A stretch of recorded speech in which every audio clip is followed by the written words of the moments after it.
Jangan-jangan rasa kesepian kita karena kita berharap terlalu banyak pada orang lain. Akhirnya kita kecewa, akhirnya kita merasa marah, merasa tersisih, merasa tidak dipedulikan. Kalau memang ini masalahnya, saatnya kita berhenti terlalu berharap pada orang lain. Ayo bahagia dengan diri kita. Kenapa? Karena rasa kesepian yang membelit diri kita itu bahaya secara psikologis. Ini saya ambilkan dari satu penelitian yang menjelaskan rutenya orang kesepian. Orang kesepian itu kan mesti akarnya karena kecewa, tidak bisa ngeblend, tidak bisa berbaur dengan dunia di sekelilingnya. Biasanya orang ini terus menyalahkan dirinya sendiri. Kenapa aku kok introvert ya? Kenapa aku kok ndak bisa ramah ya? Kenapa aku kok ndak bisa? Jadi biasanya terus disalahkan dirinya sendiri. Orang tidak menghargai dia, disalahkan dirinya. Orang tidak peduli padanya, tadi disalahkan dirinya. Dia menyalahkan dirinya terus. Sehingga akhirnya meruntuhkan self-esteem-nya, kebanggaannya pada dirinya. Kalau orang sudah runtuh kebanggaan pada dirinya, dia akan mengalami stres berat. Saya tidak berani bilang depresi ya, nanti depresi tambah nemen. Orang stres berat itu nanti sistem imunnya kacau, dia mudah sakit, ya karena hormon kortisolnya meningkat. Tidak enaknya di penelitian itu disebut resiko kematiannya tinggi. Nah, jadi ternyata ada korelasinya. Orang yang merasa kesepian, resiko kematiannya meningkat. Di penelitian itu disebut ya, stres berat itu setara dengan merokok 1 bungkus per hari. Bahayanya.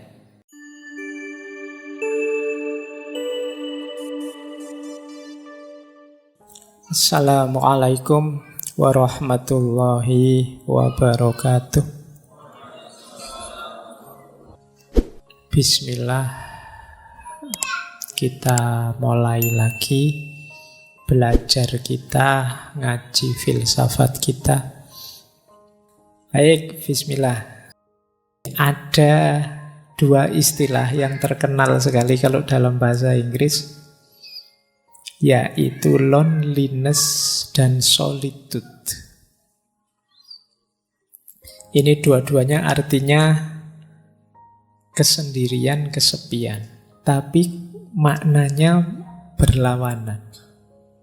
Jadi loneliness itu kesannya agak negatif, kalau solitude itu positif.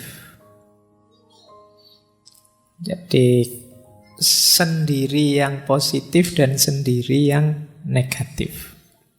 Sendiri yang negatif itu kita menyebutnya kesepian. Kalau sendiri dan kita kesepian itu kan tersiksa. Kesepian itu di situ saya tulis bagian dari yang kita rasakan saat sendiri. Ada loh orang yang sendiri tapi tidak kesepian. Biasanya memang dia senengnya sendiri. Makanya saya sebut itu di situ ada istilah menyendiri. Menyendiri itu memang orang yang dorongan jiwanya ingin sendiri. Jadi ada loneliness, ada solitude. Itu saya ambil dari Paul Tillich, teolog filosof. Dalam bukunya The Eternal Now. Jadi apakah kesendirian itu menyakitkan, Pak? Kalau loneliness iya, tapi kalau solitude tidak. Nanti kita akan paham bedanya apa. Jadi Kalau pakai istilah bahasa Inggris ya, ada alone, ada lonely, ada solitude. Alone itu sendiri. Sendiri itu fakta. Banyak orang yang tidak mau aku sendirian, tapi faktanya sendiri. Kenyataan hidup itu alone. Pak, saya datang ngaji sendirian. Nah, itu alone. Tapi kalau Pak, saya datang ngaji kesepian saya, Pak. Nah, itu rasamu. Nah, Pak, saya datang ngaji memang ingin duduk di pojok biar tidak terganggu. Nah, ini menyendiri namanya. Nah, bedanya di situ. Ada orang yang sendiri dan tersiksa, ada yang tidak.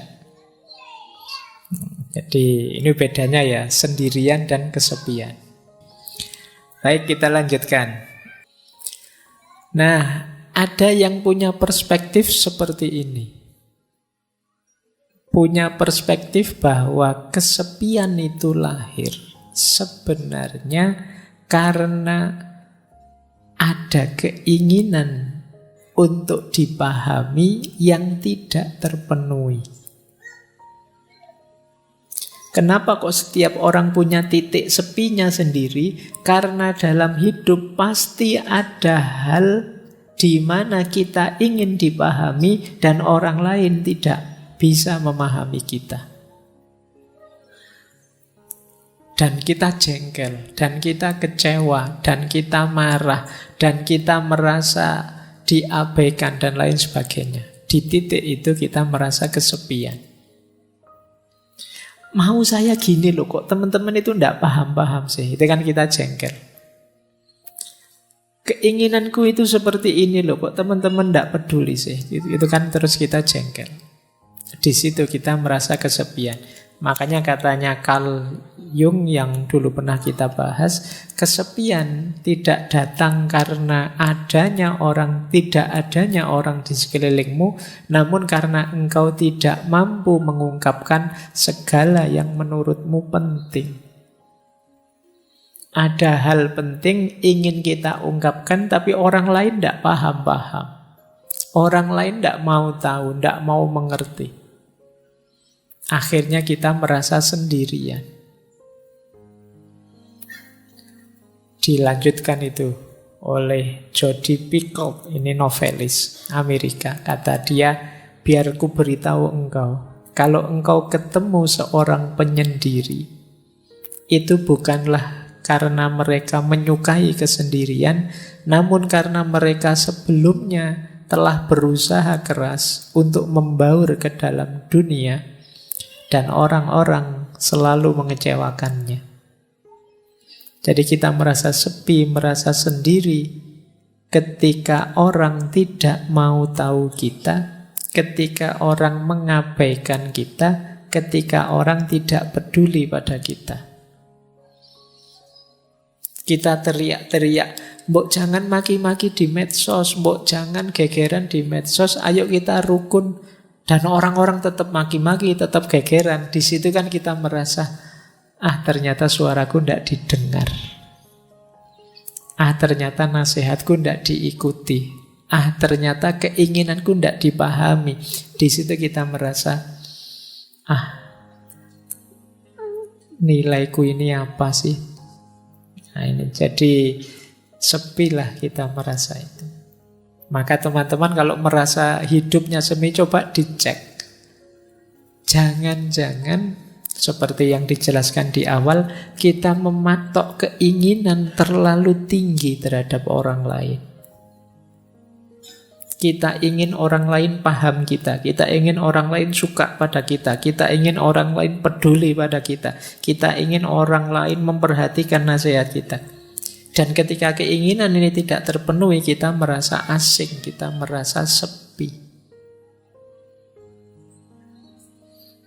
Disitulah Khalil Gibran berkata, rasa kesepianku lahir saat orang memuji omong kosongku dan mencela kediaman kebijaksanaanku. Dia merasa sepi karena kalau saya ngomong kosong yang aneh-aneh yang tidak penting, kok malah dipuji oleh orang. Semuanya nge-like, semuanya suka. Padahal itu cuma isinya prank-prank yang tidak jelas. Tapi pas saya serius ngomong yang mantep-mantep atau saya diam dalam rangka bijaksana, orang malah mencelaku. Sekarang kan banyak orang yang mencela kediaman. Mencela kediaman itu maunya semua orang disuruh bersuara. Ya contoh paling mudah, di grup-grup WA itu saya kemarin di semua grup kan isinya innalillahi, selamat itu. Isinya kan banyak itu. Seolah-olah yang tidak mengucapkan dan tidak nulis di WA dianggap sesuatu yang tercela. Padahal mungkin yang tidak ngirim WA itu yang serius berdoa, ngirim Fatihah, mendoakan. Sementara yang ngirim innalillahi ya copy paste atasnya saja. Ya, tapi lebih dihargai yang copy paste karena tampil. Tidak tampil dianggap tidak ada. Itu situasi hari ini begitu. Nah, ini bahan refleksi kita lagi. Jangan-jangan rasa kesepian kita karena kita berharap terlalu banyak pada orang lain. Akhirnya kita kecewa. Akhirnya kita merasa marah, merasa tersisih, merasa tidak dipedulikan. Kalau memang ini masalahnya, saatnya kita berhenti terlalu berharap pada orang lain. Ayo bahagia dengan diri kita. Kenapa? Karena rasa kesepian yang membelit diri kita itu bahaya secara psikologis. Ini saya ambilkan dari satu penelitian yang menjelaskan rutenya orang kesepian. Orang kesepian itu kan mesti akarnya karena kecewa, tidak bisa ngeblend, tidak bisa berbaur dengan dunia di sekelilingnya. Biasanya orang ini terus menyalahkan dirinya sendiri. Kenapa aku kok introvert ya? Kenapa aku kok ndak bisa ramah ya? Kenapa aku kok ndak bisa? Jadi biasanya terus disalahkan dirinya sendiri. Orang tidak menghargai dia, disalahkan dirinya. Orang tidak peduli padanya tadi, disalahkan dirinya. Dia menyalahkan dirinya terus. Sehingga akhirnya meruntuhkan self-esteem-nya, kebanggaannya pada dirinya. Kalau orang sudah runtuh kebanggaan pada dirinya, dia akan mengalami stres berat. Saya tidak berani bilang depresi ya, nanti depresi tambah nemen. Orang stres berat itu nanti sistem imunnya kacau, dia mudah sakit, ya karena hormon kortisolnya meningkat. Tidak enaknya di penelitian itu disebut resiko kematiannya tinggi. Nah, jadi ternyata ada korelasinya. Orang yang merasa kesepian, resiko kematiannya meningkat. Di penelitian itu disebut ya, stres berat itu setara dengan merokok 1 bungkus per hari. Bahayanya. Nah, loh. Berarti kalau teman-teman, tapi Pak kalau saya pas stres itu malah ngerokok Pak.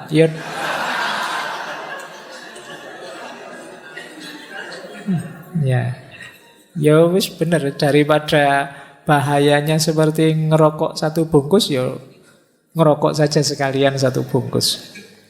Ya memang bahayanya itu. Atau dan lebih beresiko daripada obesitas. Dan lebih mempengaruhi kesehatan daripada orang yang tidak mau olahraga. Jadi ternyata efeknya bisa ke kesehatan. Meskipun tadi hanya kesepian.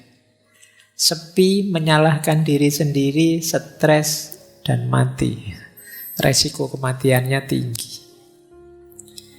Oke, baik. Ya semoga teman-teman yang sedang sendirian tidak kesepian. Kalau kesepian, jangan selalu menyalahkan diri sendiri. Kesepian tidak apa-apa, asal gembira. Senang, menikmati. Alhamdulillah ya Allah, aku sendirian, tidak ada yang ganggu. Alhamdulillah sepi sekarang. Tidak repot lagi, tidak apa-apa. Maknai saja secara positif, biar tidak stres. Oke, kita lanjutkan. Nah, yuk. Tadi kan yang ruwet-ruwet. Kesendirian, kesepian. Kita lanjutkan ya perjalanan kita ke ranah positifnya kesendirian. From loneliness to solitude. Bagaimana mengubah kesendirian yang tadi kesepian menjadi kesendirian yang bermanfaat, berguna untuk diri kita. Tapi sebelum itu, mari kita lakukan 5 hal ini. Biar kesendirian kita positif. Yang pertama, ayo kita terima dan kita renungi. Jadi acceptance and reflection. Aku kok merasa sendiri, aku ini kok kesendirian, akarnya apa, sebabnya apa, yang menyebabkan situasi ini apa, mentalku kah, lingkungan kah, atau apakah. Jadi ada refleksinya. Kalau sudah terus self-development itu meningkatkan diri. Oh, selama ini mungkin aku terlalu mengikuti kata hatiku, tak latihan sebentar untuk bisa melampaui rasa suka dan tidak suka. Ini self-development namanya. Mendidik diri. Nanti ada penjelasannya di belakang. Yang ketiga, action. Apapun yang terjadi, meskipun sedang kesepian, jangan berhenti berkarya. Jangan berhenti bertindak, berperilaku, melakukan apa yang kita inginkan. Jadi acceptance, reflection, self-development, action, dan social support. Tetap berinteraksilah dengan orang lain untuk dapat dukungan. Setidaknya ya dukungan semangat, dukungan supporter yang menegaskan bahwa masih ada kok orang yang peduli dengan kita. Kita masih ada kok teman meskipun tidak terlalu memahami kita misalnya. Itu social support. Dan yang kelima bisa lewat jalur spiritualitas.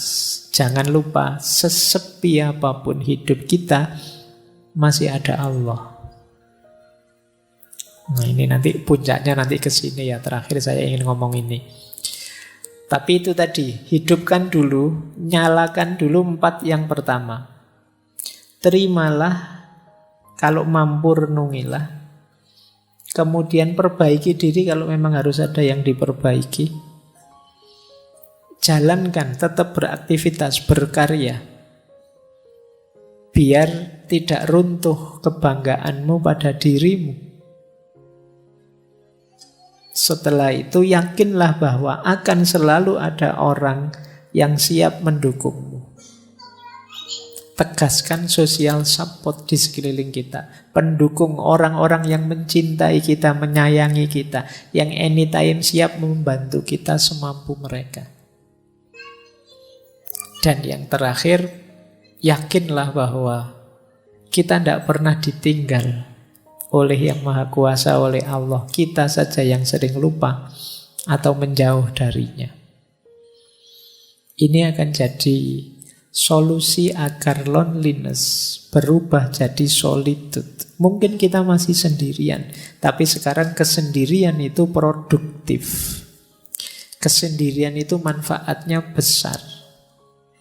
Baik lewat jalur peningkatan kualitas diri maupun lewat jalur spiritualitas. Diri kita meningkat, kedekatan kita dengan Tuhan bisa juga meningkat lewat jalan kesendirian, lewat jalan loneliness. Disitulah nanti loneliness menjelma jadi solitude. Jadi kesendirian yang positif, kesendirian yang bermanfaat. Oke, baik. Kita mulai babak kedua. Tadi babak pertama kita membahas tentang kesendirian dan kesepian dan ikhwal, tentang sisi negatifnya kesendirian. Sekarang kita mulai masuk ke sisi positifnya.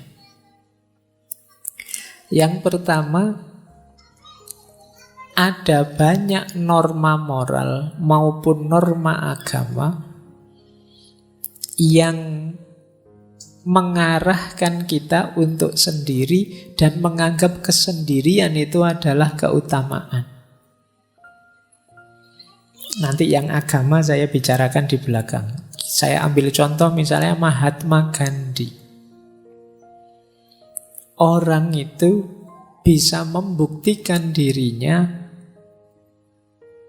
khususnya dalam kesendirian. Kata Gandhi, adalah mudah untuk tegak dalam kerumunan, namun memerlukan keberanian untuk tegak sendirian. Orang itu kalau temannya banyak, terus petentang-petenteng, itu gampang, koncone oke. Ya kalau sendirian, baru dia disebut pemberani. Ayo kamu sendirian petentang-petenteng kalau berani misalnya. Itu sederhananya begitu maunya Gandhi. Orang itu bisa tegak sendirian baru dia hebat. Kalau sekedar tegak bareng temannya ya belum. Kalau pas nongkrong bareng temannya banyak, terus ada yang lewat sweet berani. Tapi ketemu satu-satu gitu biasanya kamu grogi. Jadi orang itu terbukti kehebatannya ketika dia sendirian. Kalau kamu bareng orang banyak, lewat kuburan, santai saja. Mungkin kamu sampai, ayo kalau ada hantu keluarlah ngono. Tapi begitu sendirian, wah, ono angin sidik, wah, melayu mesti banter. Terbukti keberanianmu saat sendirian. Kebaikan juga begitu. Kalau kamu sendirian masih juga baik, berarti kamu memang orang baik. Tapi kalau kamu baiknya hanya pas ada orang banyak, ya kamu sebenarnya hanya pencitraan. Jadi mudah untuk mengklaim bahwa kamu hebat ketika dalam kerumunan. Untuk membuktikan kamu hebat beneran ya saat sendirian. Jadi ini salah satu quote untuk menegaskan betapa sendirian itu sebenarnya bermakna pembuktian. Kamu hebat beneran apa enggak? Kamu jago beneran apa enggak?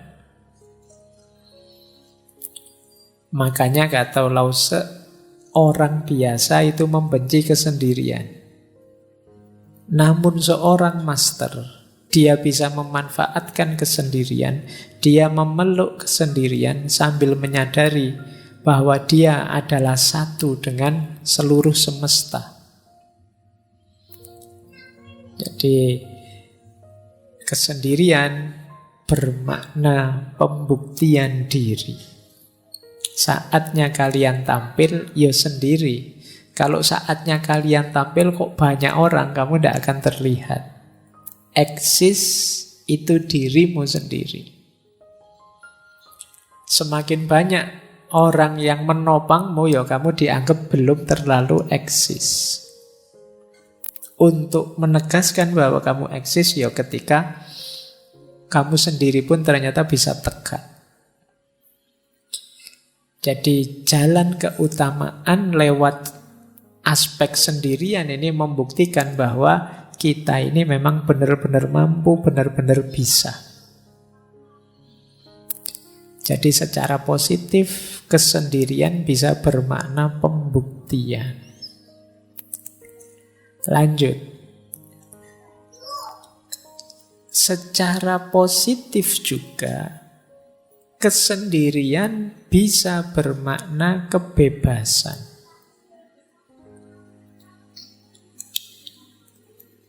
Tadi sudah sekilas dijelaskan di Sartre bahwa hadirnya orang lain itu seringkali membelenggu kita. Di sini ditambahi oleh Arthur Schopenhauer yang sering kita kutip, filosof eksistensialis. Kata Arthur, seseorang bisa menjadi dirinya sendiri hanya selama dia sendirian. Dan jika dia tidak menyukai kesendirian, dia tidak akan menyukai kebebasan. Karena hanya ketika dia sendirian, dia benar-benar bebas. Ini bebas ini maknanya dua. Bebas dalam arti kita bisa melakukan apapun tanpa terhalangi, atau bebas dalam arti kita bisa melakukan apapun tanpa bantuan orang lain. Jadi ini pembuktiannya lewat apa? Lewat kesendirian. Mampu apa tidak sendirian. Dan diilustrasikan dengan unik oleh Leonardo da Vinci. Kata Leonardo da Vinci, jika engkau sendirian, engkau sepenuhnya memiliki dirimu sendiri. Jika engkau ditemani oleh satu pendamping, engkau hanya memiliki sebagian dari dirimu sendiri, bahkan kurang, sebanding dengan kesembronoan perilakunya. Dan jika engkau memiliki lebih dari satu pendamping, engkau akan jatuh lebih dalam ke dalam penderitaan yang sama. Kalau kita sendiri, kita memiliki diri kita utuh. Tapi kalau ada teman satu saja, ya kita memiliki diri kita setengah. Yang setengah miliknya teman tadi. Kita kan berusaha mengadaptasikan dengan teman. Misalnya teman kita, saya itu tidak seneng lihat orang pakai baju merah, yo. Padahal kita pengen pakai baju merah karena bareng teman ini, akhirnya kita nego tidak pakai baju merah. Kita tinggal setengah. Ada teman kok nginep di kos, tiba-tiba bilangnya, saya kalau lampu nyala tidak bisa tidur. Sementara kita kalau tidur lampunya nyala. Kita tinggal setengah diri kita. Itu kalau temennya satu. Kalau temennya 3, diri kita tinggal 1/4. Nego dengan 4 teman ini mungkin maunya beda-beda. Saya tidak bisa tidur kalau tidak lampu disco. Saya tidak bisa tidur kalau tidak lampu, misalnya. Apa tidak puyeng kamu? Akhirnya semalam tidak tidur itu mikir lampu. Jadi semakin banyak orang, ya semakin banyak negosiasi-negosiasi. Kalian harus menemukan intersubjektivitas, kesepakatan bersama. Semuanya bilang saya tidak bisa tidur kalau begini, saya tidak bisa tidur kalau begitu. Ya sudahlah, kita semua malam ini tidak usah tidur. Kita ngobrol saja. Ini negosiasi. Dalam hidup bersama memang begitu. Makanya semakin kita sendirian, semakin kita bebas. Ya meskipun tidak harus dengan kalimat orang lain adalah neraka, seperti yang disampaikan oleh Sartre. Jadi makna positif kedua, kalau tadi kan kesendirian itu pembuktian diri, kalau ini kesendirian itu kebebasan. Semakin kita sendiri, semakin kita bisa bebas. Baik. Kita lanjutkan. Yuk. Nah, pembuktian diri sudah, kebebasan sudah. Makna positif kesendirian selanjutnya adalah pemenuhan diri. Pemenuhan diri itu maksudnya kita ingin jadi apa, kita ingin membuat diri kita selevel apa, itu sebagian besar jalurnya adalah kesendirian. Contoh misalnya, saya ambil quote-nya Picasso. Kata Picasso, pelukis aliran kubisme yang terkenal sekali, tanpa kesendirian yang luar biasa, tidak ada pekerjaan serius yang mungkin dilakukan. Kalau kalian garap skripsi kan sendirian. Kalau pas temenmu banyak di kamar, ndak jadi garap skripsi, ngobrol mesti. Saya enggak sendirian, juga enggak banyak teman, Pak. Berdua, Pak. Kalau berdua enggak jadi skripsi. Mungkin jadi yang lain.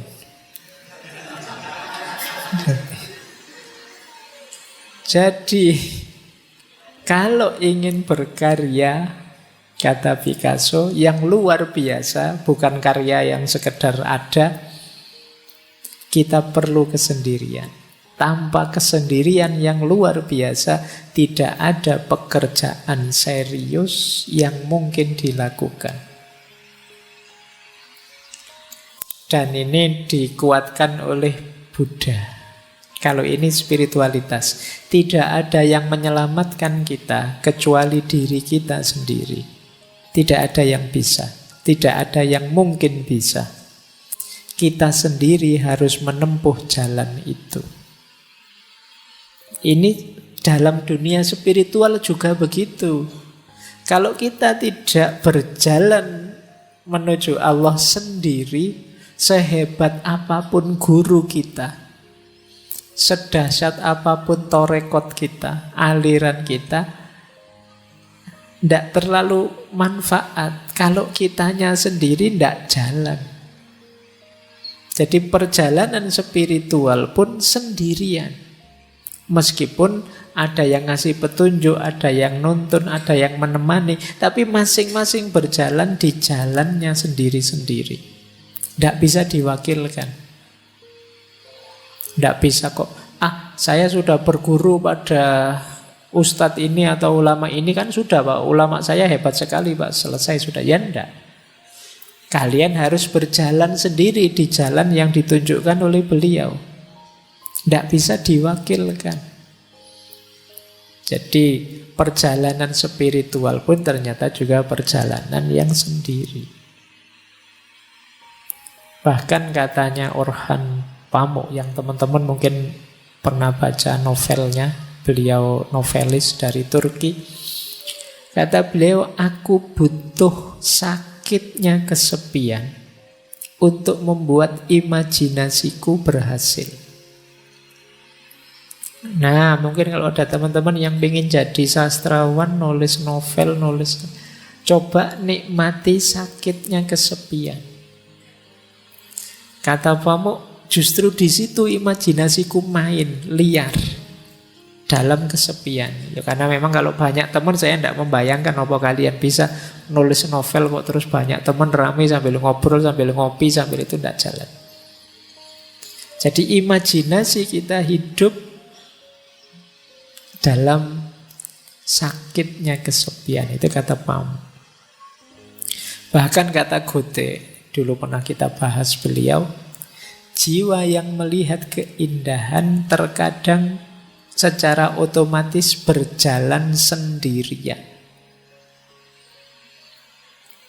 Orang yang menemukan sesuatu yang indah, biasanya dia tidak pakai mikir lagi, ingin meraih yang indah itu, meskipun banyak orang lain menganggap itu tidak indah. Tapi karena aku sudah menemukan keindahannya, ya otomatis aku terdorong untuk bergerak ke sana. Jadi jiwa yang melihat keindahan terkadang berjalan sendiri. Berjalan sendiri otomatis mengejar keindahan itu. Jadi makna positif dari kesendirian yang ketiga adalah pemenuhan diri. Teman-teman punya cita-cita apapun, keinginan apapun untuk diwujudkan, mau tidak mau satu-satunya jalan harus siap sendirian. Siap mengambil momen untuk sendiri mewujudkan keinginan itu. Makanya makna ketiga pemenuhan diri. Jadi dalam kesendirian kita mewujudkan apa yang kita inginkan. Hanya dalam sakitnya kesepian imajinasi kita hidup. Tanpa kesendirian tidak ada pekerjaan serius bisa kita lakukan. Tanpa berjalan sendiri, sehebat apapun konsep, sehebat apapun teori, tidak akan ada gunanya. Jadi Disinilah pentingnya kitab sendiri. Para ulama zaman dulu itu bahkan banyak yang sampai akhir hayatnya tidak menikah. Meskipun jangan dipakai alasan teman-teman. Kalau beliau-beliau itu karena ilmu, saking cintanya sama ilmu, ingin meraih banyak hal di dunia ilmu dan menempuh jalan sendirian. Kalau teman-teman mungkin beda ceritanya. Tapi ini beberapa ulama begitu. Mereka memenuhi keinginannya dengan suluknya sendirian. Mengambil jalan kesendirian. Sekarang from solitude to spiritual awareness. Dari kesendirian yang positif tadi, sekarang kita bawa naik menuju Tuhan. Menuju kesadaran spiritual. Sejauh mana kesendirian kita bermakna spiritual. Nanti kita akhiri dengan beberapa wawasan dari Imam Ghazali. Saya ambil misalnya dari Thomas Merton. Kata Merton, orang yang takut sendirian pasti akan kesepian. Tidak peduli berapa banyak orang di sekelilingnya. Namun orang yang belajar dalam kesendiriannya, berdamai dengan kesepiannya, dan lebih memilih kenyataan daripada ilusi persahabatan, akan menyadari kehadiran Tuhan yang tak terlihat. Jadi kalimat dari Merton ini bisa kita urai satu-satu. Yang pertama, orang yang takut sendirian pasti akan kesepian. Tidak peduli berapapun banyaknya orang di sekelilingnya. Tadi kan ada orang yang memang senang sendirian, ada yang tidak suka sendirian. Tentu saja yang tidak suka sendirian ketika mengalami sendirian dia akan merasa kesepian. Kuncinya bukan pada banyak temannya atau sedikit temannya. Pemaknaan dia terhadap sendirian itu. Jadi kalau dia memaknai kesendirian itu sebagai sesuatu yang negatif dan menakutkan, ya begitu sendiri dia akan merasa kesepian. Nah, biar tidak begitu bagaimana? Dilanjutkan yang kedua. Mari belajar dalam kesendirian, berdamai dalam kesepian. Belajar sendirian, berdamai dalam kesepian. Berdamai dalam kesepian berarti kita bisa menerima. Tidak apa-apa ya Allah, saya sendirian asal Engkau ridho. Itu bisa menerima. Tidak apa-apa saya jomblo kalau ini memang keinginanmu ya Allah. Nah, jadi ini berdamai dengan kesepian, dengan kesendiriannya. Dan lebih memilih kenyataan daripada ilusi persahabatan. Kenapa persahabatan di sini disebut ilusi? Ini seperti yang disampaikan di awal tadi, tidak mungkin ada persahabatan yang sama sekali tidak mengandung perpisahan, tidak mengandung kesendirian. Perpisahan itu kan kesendirian. Maka antara yang ilusi dan yang hakiki, pilihlah yang hakiki. Tadi ternyata yang hakiki ya kesendirian. Kalau mentalku sudah mental yang siap sendiri, meskipun ditinggalkan oleh sahabat, ya aku kuat. Meskipun temanku pergi semua, ya aku sanggup. Dan ini yang terakhir, pada akhirnya orang yang siap menghadapi kesendiriannya, justru dia akan menemukan kesadaran diri yang paling dalam, yaitu Tuhan. Dalam kesepianmu yang paling puncak, kalian justru akan menyadari hadirnya Tuhan. Inilah from solitude to spiritual awareness. Dari kesendirian menuju kesadaran spiritual. Itulah mengapa dulu Rasulullah itu setiap momen tertentu yang masyhur kan saat bulan Ramadan, beliau menyendiri.